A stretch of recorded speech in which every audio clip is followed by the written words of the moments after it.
It's a big one tonight, folks. Dare I say, must win or can't lose. Down 2-1, back on home ice, backup goaltender in the net this evening. I do not think it's a stretch to say that this is the biggest game of the season so far. There's a stressful and anxious energy in the city at the office all day today, Tyler. So let's get her going. Hello and welcome to Pre-Gaming with BORDZY, brought to you by Sherwood Ford, the Giant for a reason. I'm your host, Bordato. That's my fella, Tyler Yaremchuk. Make sure you are subscribed to the ON YouTube. Drop down your like, get in the chats, and be ready like one. Calvin Pickard is in the chat, and he says, all capitals, I'm ready to go tonight. Well, you better be, because this is the biggest moment of your career. And to be honest, for the guy who has the YouTube handle, this is the moment you've been waiting for all season as well. You've been dedicated and waiting for this. But Tyler, how are we feeling, buddy? There's, as I said, there's a little bit of tension, nervous energy, whatever you may, in the air this evening. Very disappointing. Game 3 has us in a little bit of a stressful situation tonight. As I said, it's not technically must win. It's not technically can't lose, but it sure feels that way. Going back to Vancouver, down 3-1, going on their home ice. That's a spot I don't want to be, and nobody in that room wants to be. No, not at all. I was thinking about this on my drive in here, and it's like, okay, if they were down 2-1 in a different way, I was like, would I feel less nervous? And it's like, yeah, I think the answer is actually kind of obvious. I was like, if they would have been down 2-1 and, you know, let's say Shelov stood on his head last game and the Oilers lost 3-2 in overtime or something like that. Or, you know, maybe it's like the Oilers got blown out in game 1 instead of doing what they did. And then they bounced back nicely, lost a nail biter in game 3. I was like, I'd probably be coming into this game feeling a lot better. I think the problem for right now is just there's so many unknowns. The depth is such an unknown. New look lines. What's the status on Matthias Ekholm? 11-7. Have they ever done that under Chris Knobloch? And oh yeah, Calvin Pickard, first career playoff start. So the amount of question marks and unknowns are really what's causing the butterflies to come up a little bit ahead of this one, I guess.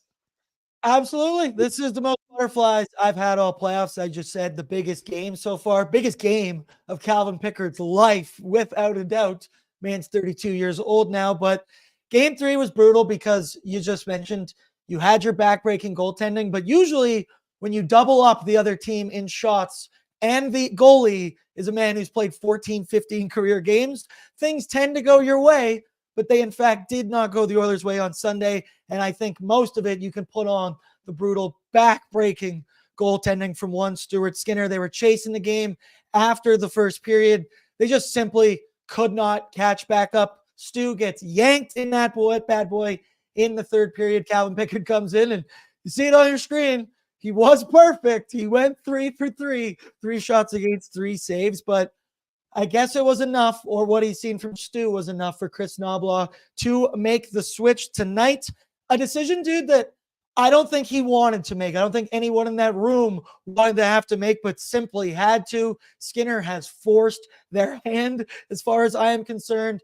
You've heard the numbers. One of the worst playoff goalies in the salary cap era. I believe he might be the worst Edmonton Oilers goalie in the playoff save percentage so far. Ty, we've done a lot of it. We defend Stu all season. We've done it in the playoffs. Right now, I just simply can't do it. He has not been good enough. He has to sit tonight, whether it's for one game. Who knows? We'll see what Calvin Pickard type of performance he brings tonight. But what do you think of the decision tonight to sit Stu? Yeah, on Oilers Nation Radio this afternoon, the way I put it was, it's not the decision I would have made if I was the one who got to make the call, but the logic behind it is so sound that you can't really argue against it. Like, Skinner has been bad, point blank, not even very bad. If he would have just been like normal bad, they're probably up 2-1. If he would have been average, they're up 3-0, right? So there's that, combined with the fact I don't think they love the way he handled things behind the scenes, didn't do the media. That adds an extra storyline, all of that stuff. And on top of it, like, from us on the outside looking in, when you watch Calvin Pickard play, I get nervous because he's not stylistically a very calm goalie. He's a little Mike Smithy at times, where he's out of position, sliding across, barely stopping an easy shot, all this kind of stuff. So that always makes me nervous. The fact he doesn't have a lot of experience, never mind in the playoffs, but just in the NHL the last couple of years, makes me incredibly nervous. But for the guys in the room, they'll look at it and go, they've been with Calvin Pickard day in, day out now for what, 6 months? He's got a .909 save percentage. He's won them games. He's had a 40 save shutout against the Pittsburgh Penguins. I know he didn't get credit for it because of the e-bug or the concussion spotter pull or whatever. But like, I think for the guys in the room, this is like a real good positive jolt. Like, they like him. All reports around Calvin Pickard is that he's a great teammate. I saw Zach Lang, who you're going to have on the show, pulled up a Pickard quote from New Year's where he was like, I'm not much of a New Year's guy. I just want to go have some beers with the boys. And it's like, everything you hear about Pickard is that he's very likable in the room. And I don't think this is the shot to the room of like, we're in trouble, figure it out, you guys. We're starting the effing backup kind of thing, right? I think this is more of like the team will want to play good in front of Pickard because this is a big opportunity for him and they like him as a teammate kind of thing.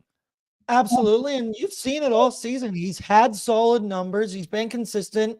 One factor, and we'll get into it later when I'm joined by one Zach Lang. The matchups that one Calvin Pickard has put those numbers up in, they're not necessarily the 1 seed Vancouver Canucks. But the one thing that with this team, and it was the massive storyline, we spent a ton of time talking about Stu on After Dark yesterday on ONE. But Ty, it hasn't just been the goaltending in this series. As the rest of the Oilers, if you're not named Connor, Zach, or Leon, you really haven't done much at 5-on-5. Connor and Leon, we know they each played close to 30 minutes in game 3, which was, I know you don't want your top guys doing that. It's not a recipe for success in that game at the point. It was borderline necessity because nobody else was doing anything. The Oilers getting caved in 5-on-5 when they're bottom 3 lines. And I hate that I keep saying bottom 3 lines. It's supposed to be a top 6 and a bottom 6, but they're losing puck battles. They're getting outworked. I heard a line today, I believe it was on Chicklets. They said first liners get you to the playoffs. Depth guys get you through the playoffs. Simply just isn't happening tonight. We're going to see Leon and Connor. They're going to be split up. They're going to be on different lines tonight, which I think, once again, that's a move by necessity. Leon's a play driver. He needs to move down. That'll elevate the Vander Kane's game. And one, Dylan Holloway has the moment finally come for our favorite guy. But some crazy numbers here, right? The Oilers finished 3rd in goals for this season. 5-on-5, just under 2 a game. This series, they've scored 2 5v5 goals in general in those 3 games. What do you think of the lineup change to try and get some depth scoring? I'm so sick of hearing that word. It haunts my nightmares, has been for years. And here we are. We talked about it that I thought this was the deepest forward group we've had in the McDavid-Draisaitl era. Unfortunately, right now, it's not going that way. Yeah, it is. It has not. And I'm just looking right now at the numbers from these playoffs, and you look at the line combos for tonight.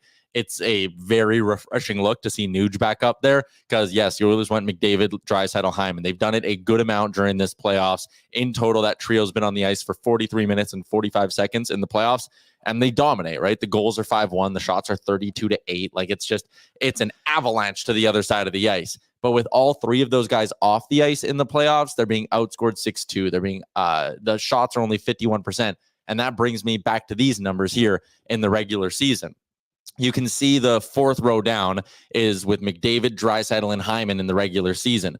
57% of the shots, outscoring 27-11 in about 300 minutes, 62% of the expected goals for. With all 3 of them off the ice, those numbers shoot right back to average, right? The Oilers weren't getting great results when they load up those 3 and pull everyone else away.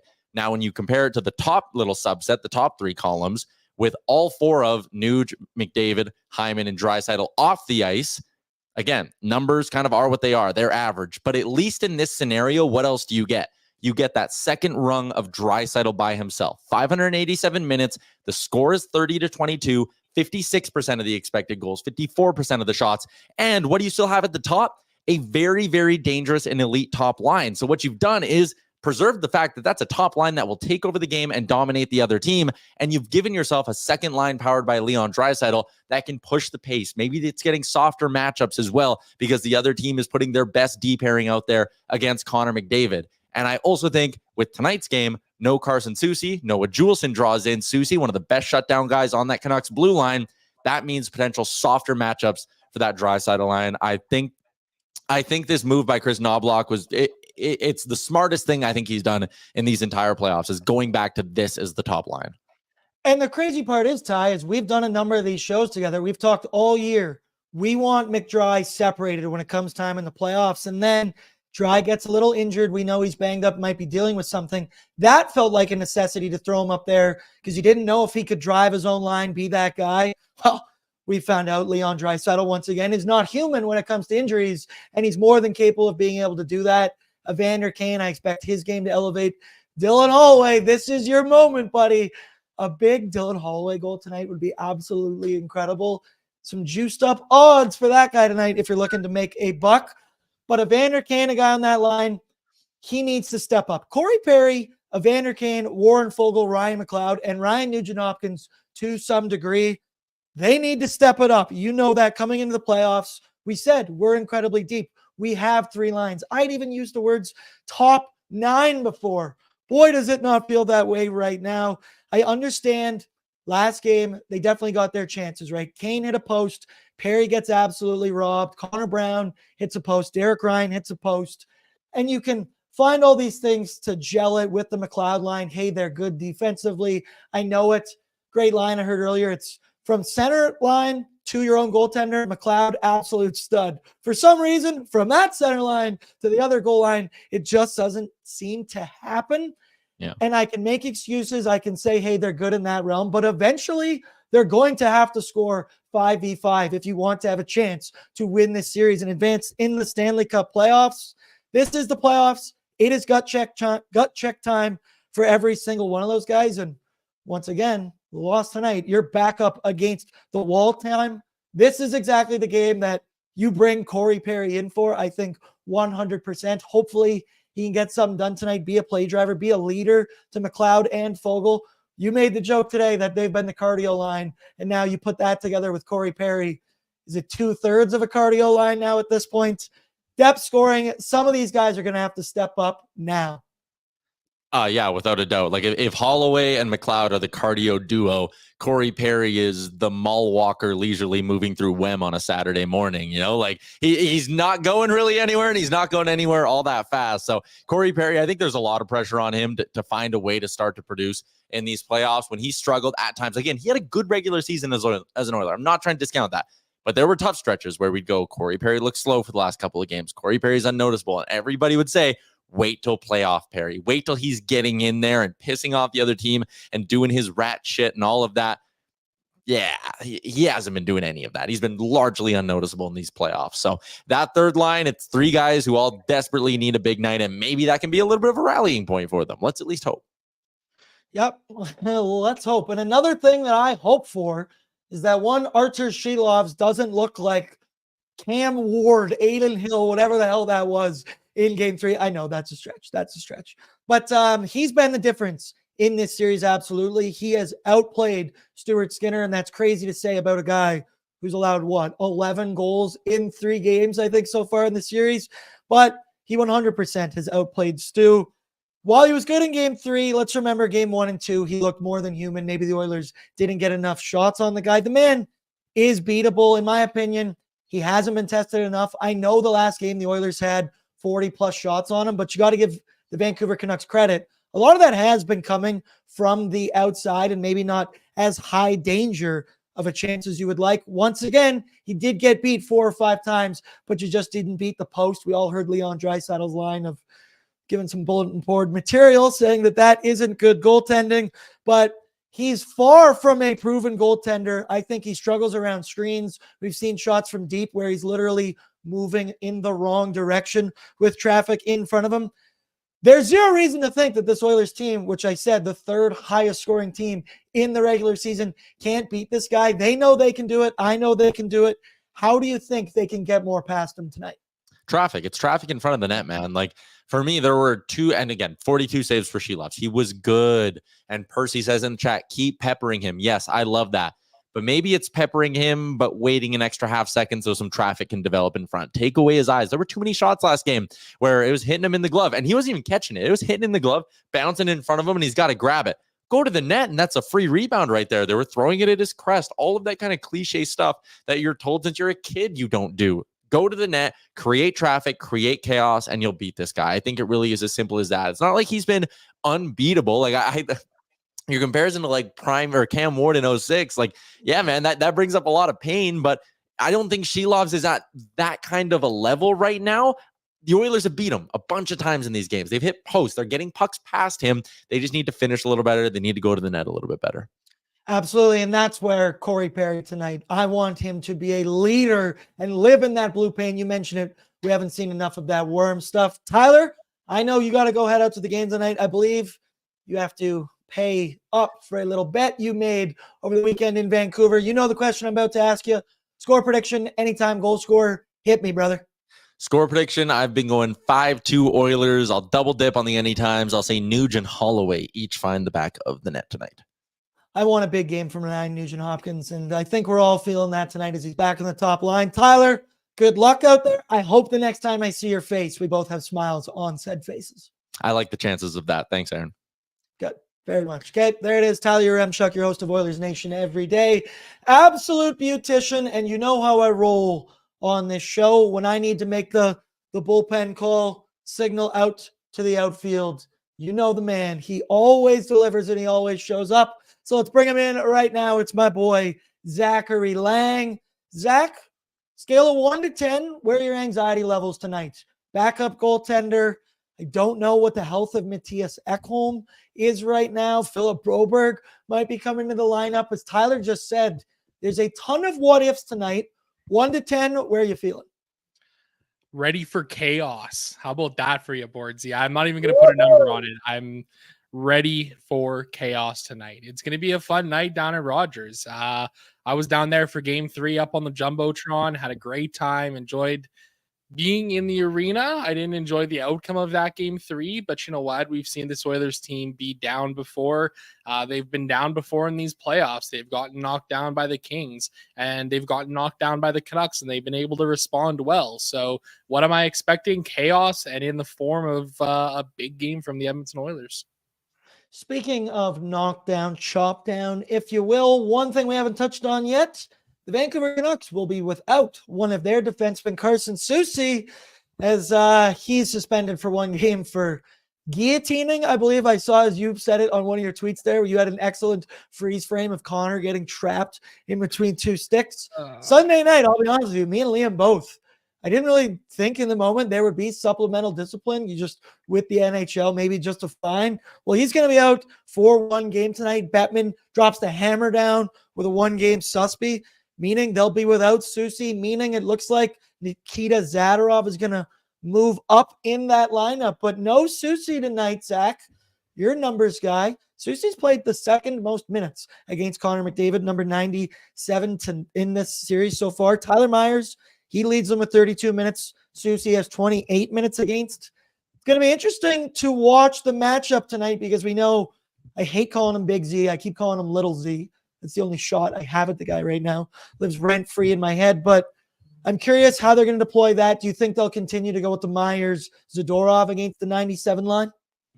Yeah, I think probably. I think that would be the way that they would want to go. It's kind of interesting because I think when you watch this series, it feels like Carson Soucy has been better than he actually has. I think back to, I think it was in game 2, he broke up Connor McDavid on a breakaway opportunity with a really great back check and was able to get back there in time.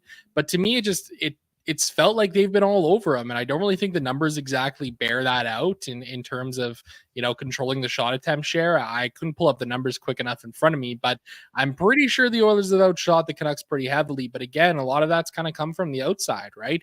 I mean, make no mistake, when you've got 6 defensemen who have been playing together all playoffs, losing one guy out of there throws everything a little bit out of whack, right? And I'm not saying that Carson Soucy is like a serious difference maker or anything like that, but as you mentioned too, it's going to change up their defensive pairings a little bit, going to change up the assignments a little bit, going to change up the expectations a little bit. So I think early on, Bordsy, the key is going to be to really get after this Canucks defense and try and shake them up. I don't feel like the Oilers have really played their game at all at any point this series. I was looking at the numbers in the first round series against the LA Kings. The Oilers were averaging like 36, 37 hits per game.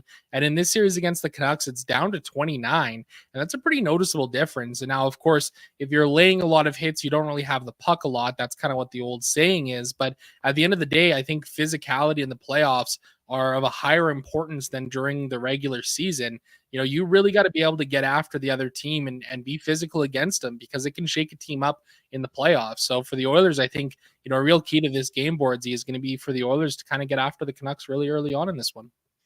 Absolutely. And you got to use that home crowd. I expect the crowd to be better tonight. I know there was some discourse online about the crowd, Zach. I thought you were great on Sunday night. You were pointing at your hat, saying, check out Oilers Nation, City of Champions, boys. Yep, that's right. It's a true company man through and through. But you talk about the Canucks and them missing a man on their decor. The Edmonton Oilers right now, I'm nervous. My anxiety levels are up because I don't really know what's going on with one Mattias Ekholm. Pat, if we can pull up the line rushes that we saw earlier today with the D pairings. Zach, what do you know so far about Mattias Ekholm? Because you see it on your screen. They practiced with Kulak up on the top pair with Bouchard, Nurse with Vinny Desharnais, and Philip Broberg with Cody Ceci on the third pairing. So all three of them being switched up, everybody playing with different guys. I think that is more of a contingency plan if one Mattias Ekholm couldn't go. We've heard 11 and 7 as a possibility this evening, and the interesting point on that is they think it's going to be Broberg, which indicates to me that Ekholm's definitely not 100%, because otherwise it would be Troy Stecher, you'd think, at least playing on the other side. Zachary, what do you think right now about the state of the Edmonton Oilers decor?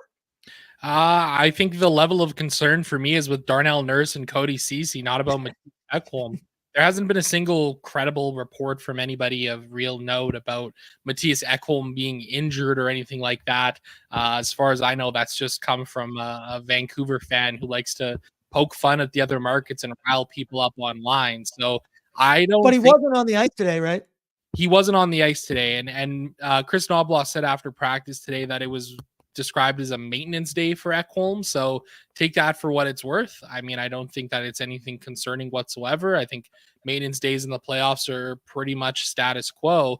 Now, the thing that I will say, Bordsy, is that we've seen Philip Broberg and Darnell Nurse play together in the past in very brief amounts of time, but the results have been very good. So yes, Troy Stecher, you would think you'd want him to come in if it was somebody to replace Ceci with Nurse there. But, Philip Broberg is probably a bit of a better skater, better transporter of the puck than Stecher is. It's going to be curious to see what happens here. I mean, we'll be getting, line rushes here, in the next 10 or 15 minutes. I'm going to be keeping a watchful eye over all of that. The 11 and 7, I really like the idea of it. I think it allows for the Oilers defense to kind of get a little bit more breaks, I suppose, and especially that Darnell Nurse Ceci pairing, which have been just absolutely awful for 2 or 3 playoff runs now. And I think up front too, the thing that opens up with the 11 and 7 is the ability to double shift McDavid and Draisaitl with guys on the fourth line, right? They're playing a lot of ice time right now already. They're playing upwards of 30 minutes a game. So, if they can do it in terms of double shifting with the fourth line instead of having everybody loaded up on the top line, I think that's only going to play to the Oilers' benefit here tonight. Yep, absolutely. Let's move now. Let me get a plug in because it's time to oil up, people. It's playoff time and it's dig deep time. So you got to rep your city. You got to rep your team. Pick up some oil up playoff merch. Look at those hats. Look at those shirts. Absolutely beautiful. At nationgear.ca, you can pick them up online. We got Live, Laugh, La Bombas. We got nude shirts. We got pre-gaming shirts. Zach, we got hats. That one's an OG hat, though. Even I don't have that hat you have on your head, right? Yeah, this is an older one. I think I probably had this one for 4 or 5 years now at least. So it's got some good wear and tear on it, that's for sure, Bordsy. And funny enough, I had bought this hat to replace a different City of Champions hat. So these are my favorite ones that I've had from ON for a while. But yeah, man, the gear right now is incredible. Like that Live Laugh La Bamba sweater is amazing. I've actually got one coming in the mail here right now for me. The oil up shirt, board. I don't know about you, man, but like that's one of the most comfortable shirts that I think I have in my closet right now. Hey, Dude, it's absolutely unreal. And I pointed out to Liam, I was like, dude, it makes our arms look bigger than they actually are. I swear to God, I'm not lying. I don't have 100%. big arms. You don't, Bordsy. Unfortunately, it's just the truth of the matter. So, take every little upgrade you can get, I guess, eh? Damn right. Just got to fool the eye. Let's get into it now with our need to know information, courtesy of Wilhauk Beef Jerky, because only the finest tasting meat products earn that Wilhauk name. Made from 100% pure Alberta beef, their jerky is aged, seasoned, marinated, and smoked to savory perfection. You can find their jerky, sausage, and other products exclusively out of their Leduc, Spruce Grove, and West Edmonton Mall kiosk locations. Okay. So you need to know info for the Oilers side of things. Once again, no Rico, no Adam Henrique. You have to think that he is severely injured with that ankle injury. Leon, Evander Kane, and Ekholm, we all noted, didn't practice today. They are expected to play tonight, but you keep your eyes on that 11-7 formation. There you see it on your screen right there, because Philip Broberg could come into the lineup with that 11-7. The Oilers haven't done that, I believe, since November. I made the joke earlier today that the ghost of Jay Woodcroft is in fact still lurking around Rogers Place right now, but we just noted the D pairings at practice. We'll see all that soon as they're expected to hit the ice. Keep it locked here on the ON YouTube, and we'll give you all your information. But the big need to know info is Calvin Pickard is going to be starting this game tonight. 32-year-old has a 12-7-0 record this season. 2.45 goals against average, 909 save percentage, all very respectable numbers. Pretty damn good, pretty consistent. Calvin Pickard himself will let you know in the chat right now. It was noted he's going to have his entire family in the building tonight. Wife, mom, dad. So be sure to give Pick Daddy, if you're in the building, all the love you can and all the love you can in the chat. Zach, you joined me a little late there. Thoughts just kind of broadly on the decision to go with Pickard over Stu. I've sat here all season, all playoffs. I want to believe in Stu. I will always believe in Stu. He simply forced Nobby's hand.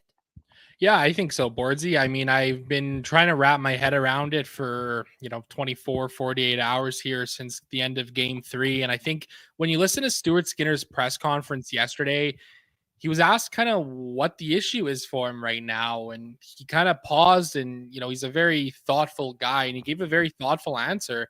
And he kind of admitted that it was kind of the mental game for him right now. 90% of what he felt his issues were mental. And that is not a great sign to have your, starting goaltender going out there and saying, yeah, my head's just not in the right place right now. And I think even if you look at some of the goals too, you can sense some frustration from Skinner after allowing some of the goals, especially in game 3 there. So I'm fine with Pickard coming in. I think he's, provided the Oilers with competent goaltending all season long. And I mean, can you really ask for anything else right now, Bordsy? I mean, that's essentially what the Oilers are looking for. It's not even like Pickard has to go out there and have the 909 save percentage that he had in the regular season. Like, Skinner's got a 793 right now through 3 games. So if Pickard can go out there and give you 850, I mean, you're probably sitting there happy and winning the game at the end of the day, right? And I think the other side of it too, especially when it comes to Skinner, is the fact that, this Oilers team has not really given them a lot of help either. Like, yeah, okay, some of the goals were clean shots, but how many of them have been deflections or from poor angles or from really weird spots on the ice? The Oilers got to do a better job of getting down, blocking some of those shots as well, and continuing to limit the Canucks as well, right? So I'm not really putting any of the blame in this on Stuart Skinner at all, but I think going to Pickard here is absolutely the right call. Yeah, I don't want to pull out the blame pie and have to start divvying it up to who we go to, but Stuart's going to tell you himself he needs to be better. It's like this from Lance. He said, I appreciate how honest Skinner is. Yep, pretty good. Also can, I'm sure in this internet age, be used against him. And maybe as he gets older, he'll stop being that honest. I feel that way about Chris Knoblaw in injuries too. Very honest. I'm like, give him a couple years of coaching, he's going to stop being that honest. On the Vancouver Canucks side of things, they'll roll the same forward group from game 3. No Nils Höglander. It'll be Linus Karlsson on that second line with EP40, and then it's Nils Alman coming in for Phil DiGiuseppe on the 4th. But the big news is Noah Juleson in for Carson Soucy, who's out with that 1-game suspy. Looks like Hughes and Roenick will stay together. It'll be Little Z with Tyler Myers and Juleson and Ian Cole in the third pairing.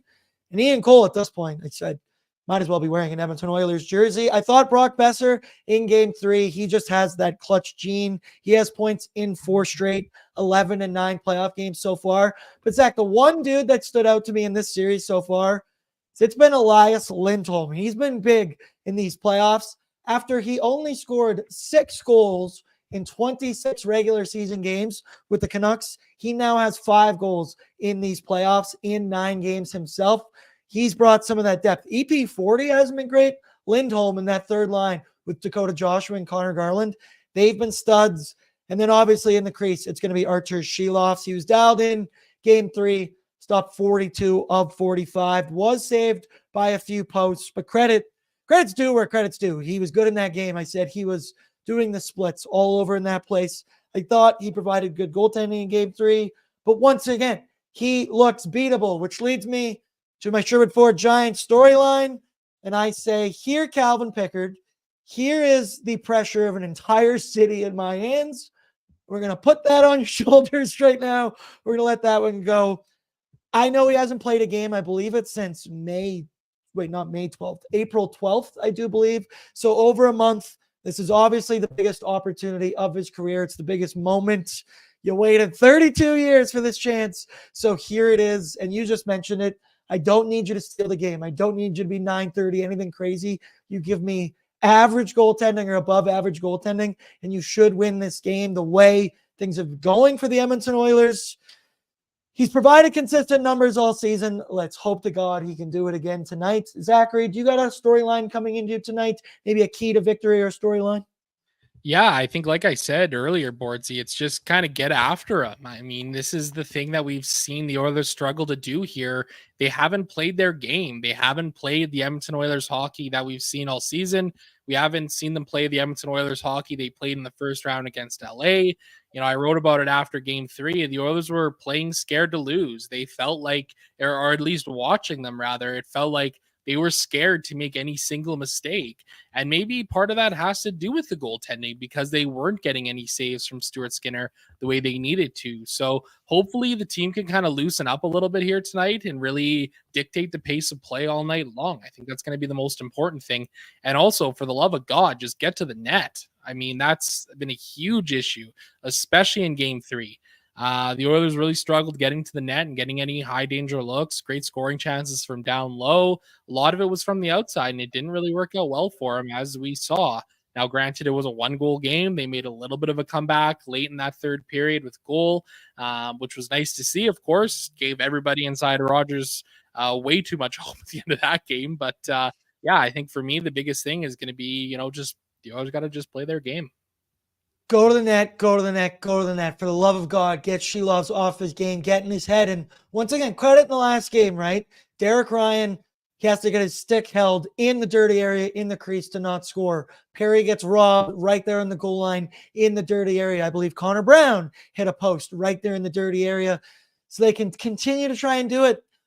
I just need one to actually cross the goal line and go in this evening. Let's take a look now, though, at the Edmonton Oilers lineup report brought to you by Sherwood Ford, the Giant, home of the Giant Advantage, with a giant selection of new and used vehicles. It's the best place to find, finance, and service a Ford vehicle in Edmonton and Sherwood Park. There you can find giant deals and a giant array of services and parts, too. Whether you prefer shopping online or in-store, they tailor the shopping experience to you from people who really care. And of course, they have the best coffee and the best showroom that's ever existed in car selling history. Sherwood Ford, the Giant for a reason. So here you go, the projected lineup tonight. It's Nuge, back with McDavid, back with Hyman, which is a line we saw for the vast majority of this season, but not really that much so far in these NHL playoffs. Second line, Dylan Holloway gets his moment with Leon Draisaitl and Evander Kane. I expect a big game out of Evander tonight. This feels like a him-Perry type game. Run some bodies, get in the dirty areas, get some chirps out there, get them off their game, bait them into some stuff maybe. And then your third line, Warren Fogle with Ryan McLeod and Corey Perry. Matthias Janmark, Derek Ryan, Philip Broberg is what's there. Once again, they've just hit the ice. So we're going to keep our eyes. Everybody keep it locked on Twitter. And then your decor, we'll see if it's Ekholm, Bush, Nurse, CC, Kulak, Desharnais. We will find out. They did practice a little bit different in this game. But, Zach, I want to talk to you about the McDry combination because Nobby's not the first guy to be enticed and fall in love with that duo, right? It's McClellan did it, Tippett did it, Woody did it. It's intoxicating. It's beautiful. It's tempting. I do understand, but it's not the recipe to win in the playoffs, especially playing close to 30 minutes like they did in game 3. We went most of the season with them split up with an injury to Leon. They thought maybe throw him up there. Clearly, he is capable of driving his own line. And this is a move to get depth throughout your lineup. What do you think of the move? It was absolute necessity. I feel just like Calvin Pickard going in the net. The hand was forced here. Yeah, absolutely. I think it was. I mean, like, it's interesting because I think it would be a different story, Bordsy, if the Oilers had, a second and third line that could score without McDavid or Draisaitl out there, right? Like, I think if you were able to load up that top line and you had a second line and a third line that could get you a goal a game and saw off the other team, you're going to win. Like, the Oilers can do that, right? The problem is that, like we've been talking about since Ken Holland arrived in Edmonton 18 years ago, the Oilers don't have any depth scoring. Like, it's non-existent right now. And it's really frustrating. It's really disappointing to see all of the old issues still being there. I mean, how long have we talked about depth scoring, defensive depth, and goaltending being the issues for this Edmonton Oilers team? We've been talking about it since before Ken Holland was the general manager of the Edmonton Oilers. So I think, in the grand scheme of things, where does the blame for, the Oilers' mistakes and missteps here really come back to? Like, to me, it comes back to Ken Holland and the fact that the Oilers have really struggled to kind of get this stuff going. So I think tonight splitting them up is absolutely the right move. I love Ryan Nugent-Hopkins back on that top line. You and me are huge fans of Nuge up top there. Anytime goal scored tonight, plus 240. Betway, please bet responsibly. I love the spot here tonight for the way this lineup looks. I like Dylan Holloway getting into the top 6. He's a guy who's been around it all playoffs long, but for some reason, he's been buried on the 4th line, and it doesn't make sense. So I really like this shift here in the lineup. I like Holloway in the top 6, like Nuge on the top line. I hope they keep them split up. They'll probably see some ice time at 5-on-5 together. McDavid, Draisaitl, and Hyman, probably after, maybe a penalty kill or after a power play or something like that. But you know what? At the end of the day, Bordsy, like, the Oilers had to do this, right?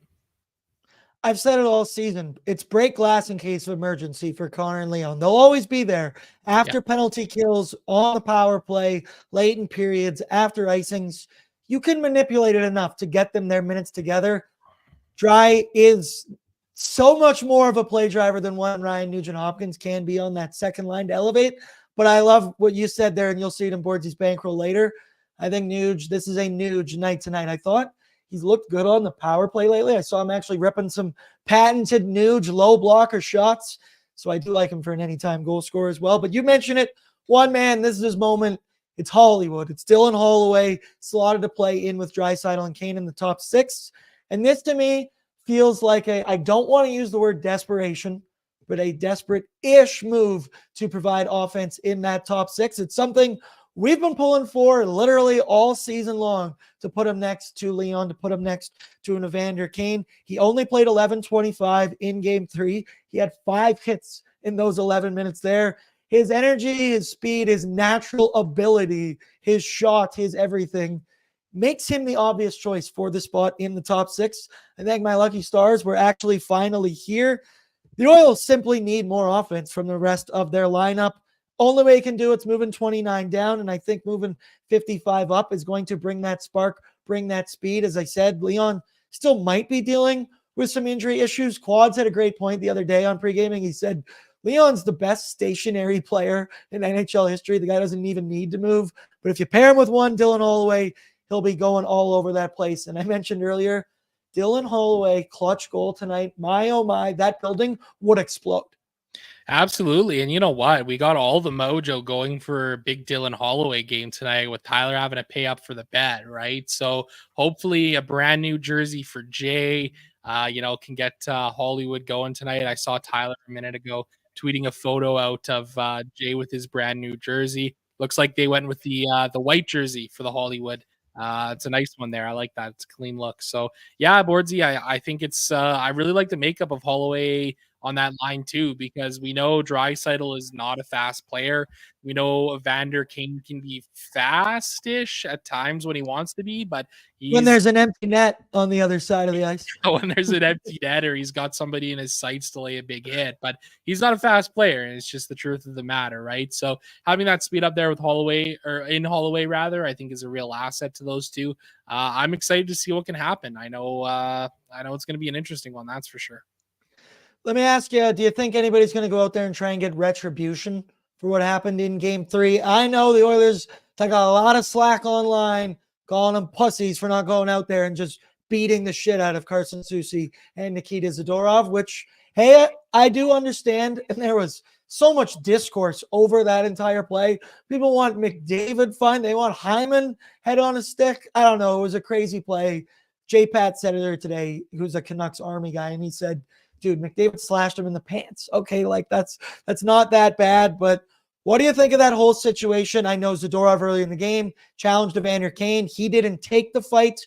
Kind of happy he didn't do it in that case because Little Z, while I call him Little Z, is a big man. Tonight, it's my Perry game. It's your Evander Kane. I think it's going to get more physical. Or does Big Vinny Desharnais, they go 11-7? Does that say, hey, Vinny, you can go sit for 5 minutes, go pump that guy's eye shut? Hey, maybe it is. Maybe that's part of it there. Like maybe the idea of going 11-7 is, hey, you know what? Game 3 really ended in an ugly way for us.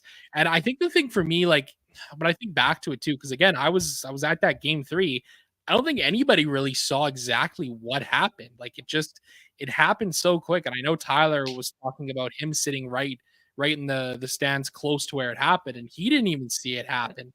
So yeah, okay, maybe it didn't get seen. I think the suspension automatically deters any need for like a sucker punch in the first 5 minutes of the game. Obviously being a little bit exaggerative there, but I think the Oilers have realized, or I hope rather that the Oilers have realized that, Vancouver's kind of pushing them around in all facets of the game right now. So from an Oilers perspective, that's why you got to go out there and be physical early in that game.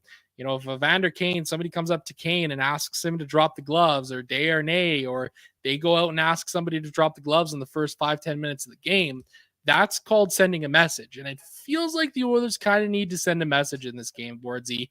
I understand that, and I'm not saying that anybody needs to go out there and lay a dirty hit or anything like that. Like, play within the means of the game, right? But make the point to Vancouver that we're not going to let you push us around anymore. We're going to come out, we're going to play physical. Maybe we'll drop the gloves at some point, but we're going to send a message that we're not going to be pushed around. Because I think the biggest issue right now for the Oilers is they are getting pushed around.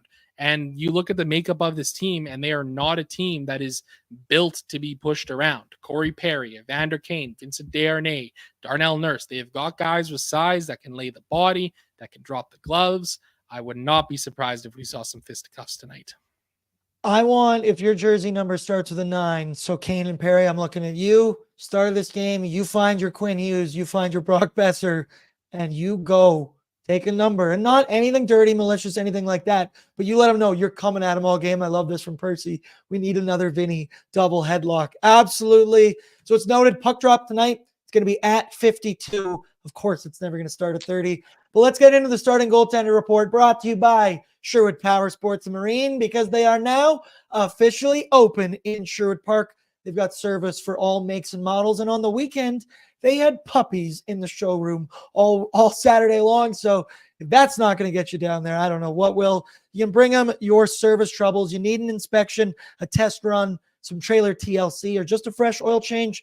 They got you covered. It's adventure time, and they've got you covered for all makes and models of boats, motorcycles, ATVs. So you'll be ready for the season. Go check them out now. Sherwood Power Sports and Marine. So let's take a look first at Calvin Pickard's numbers so far this season. He's coming in 12-7-0, 25 shots against, 245 goals against, 909 save percentage. Got that one shutout. That number should say 1.5 shutouts because Stuart Skinner had to come in for a couple of minutes because of concussion protocol. I liked his line earlier. He said, I believe I can play at this level. I feel I've shown it all year.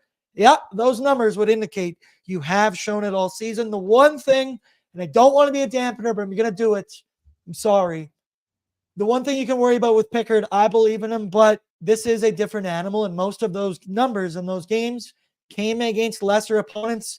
His last few opponents were Arizona, Calgary, Dallas, lost that one, Anaheim, Ottawa, Montreal, Pittsburgh. None of those teams are, in fact, the Vancouver Canucks, the 1 seed in the Pacific. Are we worried this is too much of a step up? As a point we made earlier, he just needs to be, his save percentage has to start with 8, and it'll be better than Stu. So low expectations here, and I can be easily surprised. What do you think about Pick's chances tonight? Yeah, I like it. Again, I like the move. I like the idea of going with Pickard here, seeing what he can do for this team, because at the end of the day, what was going on very clearly wasn't working for the Edmonton Oilers anymore. So you got to find a spark. You got to find a way to get some life and find something to get going here for the Oilers. I think the thing that's kind of interesting for me, Bordsy, when you take a look at some of the analytics behind Pickard this season, he's really struggled on the penalty kill, negative 4.61 goals saved above expected. That ranks 92 out of 98 goaltenders who played this season. But his numbers at even strength are significantly better. 7.34 goals saved above expected, which ranked 27th in the league out of 98 eligible goaltenders, according to Evolving Hockey. So for me, I think, that also paints the picture of the Oilers needing to do what they can to stay out of the penalty box, right? Don't take dumb penalties, play within the means, and, let Picks cook. Let's see what he can do. Yeah, but then on the other side, it's going to be Archer Shilovs. He's taking control of this net once again. We'll see what happens with Thatcher Demko the more this series moves along. But the way he's played so far, 4-2-0 in these playoffs, 265 goals against, 908 save percentage. He stopped 42 of 45 in the last game, I said. But as I mentioned, he is beatable. He is human. He was beat on several posts. The key to him tonight, traffic in front of the net. Maybe give me a little pad whack. Hey, get him off his game, get in his head. And once again, I expect the crowd to be better. I did hear a lot of noise. Zach, was there a lot of Canucks fans in the stands in that game? Tonight, I want the Edmonton faithful getting on this guy's ass. Yeah, there actually was a pretty good amount of Canucks fans. Surprisingly more than I was expecting. Some news for you though, Bordsy. Philip Broberg listed a scratch tonight. No, never mind. I lied. Hold on. The NHL media app is playing games with me, so that is not correct. Philip Broberg is not listed as a healthy scratch. He was for a second, and then he got back in for some reason. That's a little bit strange. I digress. Yeah, there was a good amount of Canucks fans that were in the building. They were loud. They were cheering. They threw their hats on the ice when they thought Brock Besser had a hat trick, and all of them lost their hats. So we can all laugh at Vancouver Canucks fans for throwing their hats for a non-hat trick hat trick. Yeah, absolutely. I did think that was funny. I made the joke. I hope that guy's bald and he has to sit for the rest of the game and have the top of his head be cold. Keep it locked on Twitter. I got it locked here. I know they're going out for some skates right now. Ooh, it's going to be interesting. I'm anxious for what we're going to get for a lineup report. Now, let's take a look at what we expect to be the Vancouver lineup, and it's brought to you by Greta Bar-Yeg, people. We'll be back at Greta Thursday night for a little party, a little watch party. Of course, we'll be pre-gaming. We'll be post-gaming live from Greta. It'll be a good time. I believe one Yaremchuk will actually be in town for one of these bad boys, so that should be very fun. Once again, we'll be at Greta for every single road game this playoff season. And yeah, it's going to be a good time. Come on out. Prepaid shots when you first come out. What we expect here, Pius Suter with JT Miller, Brock Besser, Mikheyev with Pettersson and Linus Karlsson, but could be Nils Höglander once again. I know he's on the ice warming up right now. Then the third line, which has been studs, Dakota Joshua, Elias Lindholm, and Connor Garland. They've been listed as the third line. They have been playing like a second line. And then it's Niels. It's not Amon. Forget how you pronounce it, but him with Teddy Bluger, Sam Lafferty, your D pairings, Quinn Hughes with Philip Hronik, Nikita Zadorov with Tyler Myers, and Ian Cole with the new guy in, it's Noah Juleson. So when you look at this team and everything about them, the one guy who's been in the media a lot, we'll talk about him, it's Nikita Zadorov. And has he always been this big of a prick? Or is he just starting to do this? I got to say, I love it. You always need a heel. Zach, you used to be a wrestling guy. You need a heel. You need someone to hate. He's taken that role absolutely beautifully. I hate him on the Canucks. Would love to have him on my team, but the fans were chirping in the box. He didn't let it get to him. He said earlier in the year that McDavid's not a winner, or McKinnon is, I guess I should say. He said a lot of things, of course. And after the last game, he said, I understand why they had to protect their star and their investment in one Connor McDavid. What do you thought about Little Z so far?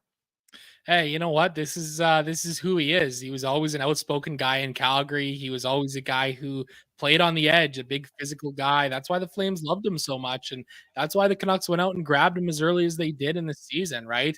Look, if anybody you know out there is a Vancouver Canucks fan and they're like, ha ha ha, Nikita Zadorov owns the Edmonton Oilers, just look back at them and laugh in their face when the Canucks sign him to a 5x5 contract this summer and it ends up aging poorly by next December. So, because that's the exact track that this is going down, right? I mean, Zadorov is an unrestricted free agent at the end of this season. He has been great for Vancouver in the regular season. He has been incredible for them in the playoffs.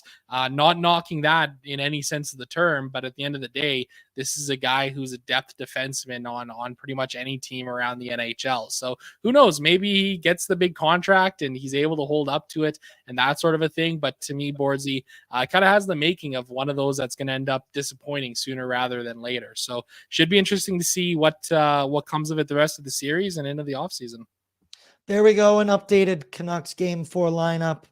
Everything looks, I mean, they're putting Pettersson as the top line. So that's just a little bit crazy with the way that's gone so far. But yep, you see it there. And then it's an arty party at the bottom of the screen.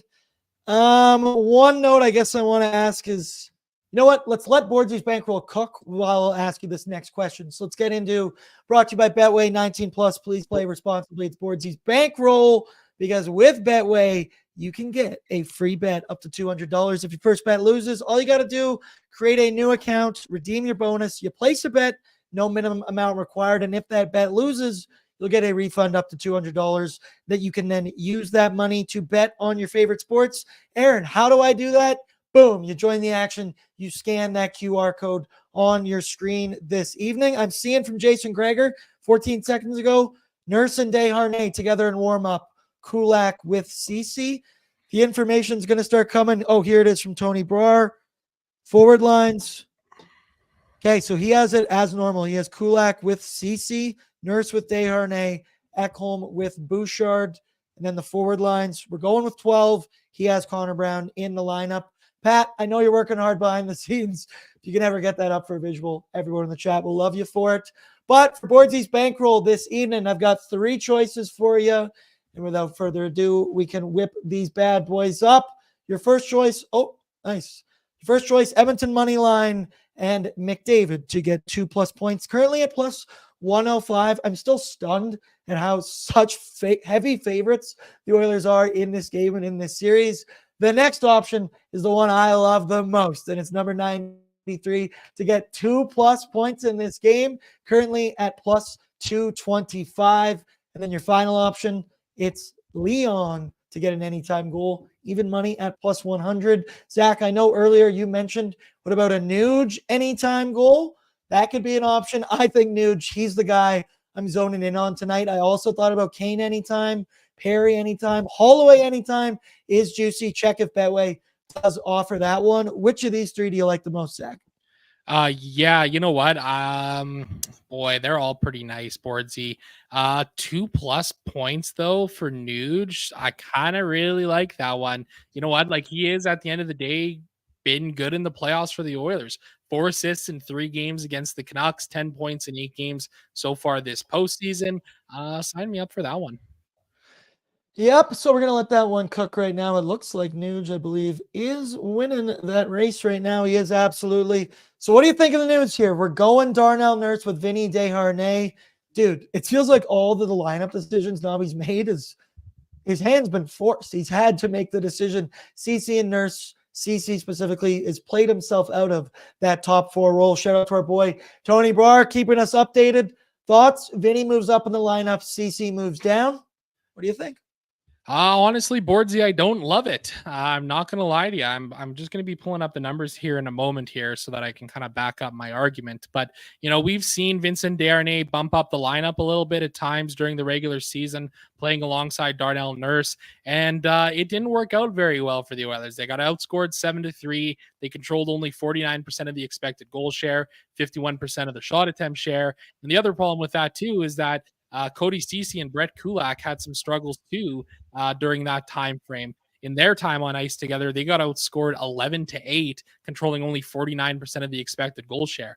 Look, at the end of the day, we know one thing, and that's Brett Kulak and Vincent Desharnais work well together as a pairing. We have seen it all season long. We've seen it since last season. You know, the problem here now, I think, Bordsy, is that, you know, you're taking a problem from one defensive pairing and now putting it onto 2 defensive pairings. And unfortunately, that's Cody Ceci here, because he has kind of been the odd man out in the defensive struggles for the Edmonton Oilers for the last 2 seasons here. So I guess they had to do something, try something different to try and find a little bit of a better defensive spark for this team. I'm just not really sold that that this is it, Bordsy. I like this from Mr. Burns. I'm choosing to have faith. Yep, get in line, Mr. Burns, because let's go with this. I've made the argument that, like, all season with the Nurse CC thing, sometimes the devil you know is better than the devil you don't know. And in this case, I like that you mentioned Kulak and Vinny. They have been consistent. They have been arguably the number 2 pairing on this team lately. You've seen the dip in minutes for Nurse and for Cody Ceci, and it's an interesting choice yet again. I'm sure if this game goes wrong, that won't be completely overanalyzed and taken a look at, especially by us on Oilers Nation After Dark. Tonight, I'm going to be joined by Nation Dan. Pat is behind the scenes producing. He'll come on, and hopefully we got smiling faces and not sad faces tonight. Expect big games from Dylan Holloway. And, dude, as I mentioned, Corey Perry, this is what you were brought in to do. This is the game. I know he did produce in the regular season. He was on like what, a 20-goal pace in 82 games, I do believe, but this is the moment. This is the time. And it's because we know the key to this game is going to be getting in dirty areas, crashing the net, getting in there. I need Corey Perry to take Ryan McLeod and Warren Fogle and force them into the play, force them into the middle of the ice, force them into the dirty areas. And one Evander Kane, I expect big game from him.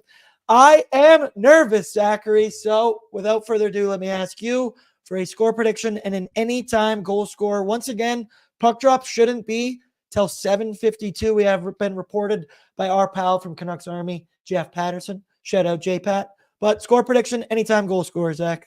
You know what, Bordsy, sign me up for the Nuge anytime. I was talking about it earlier. It's one of my Betway bets of the day at Oilersnation.com. You can go catch up, see what the other things that I've laid a couple of eggs on tonight.